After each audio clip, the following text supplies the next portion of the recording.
Samahan niyo kami mag-grocery ng aking asawa, pero bago yan ay kailangan alisin muna ng aking asawang snow sa aming sasakyan. At habang naghihintay nga pala ako sa sasakyan ay tinodo ko ang heater kasi nilalamig ako. So I'm craving for swam na mais, kaya bili tayo dito sa isang Asian shop near us.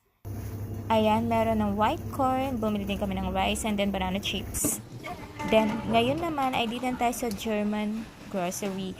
And then, bago yan is nag-recycle muna kami ng bottles. And then, may nakuha akong 5.25 euro. Hey!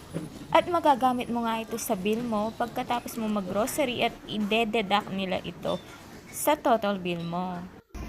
After nga namin mag-grocery, umuwi na kami at niloko ko pang asawa ko at binato ko ng snow. At ayan, nagdumanti din siya dahil naghanap din siya ng snow na ibabato sa akin. Ayan lang for today's video. Ciao!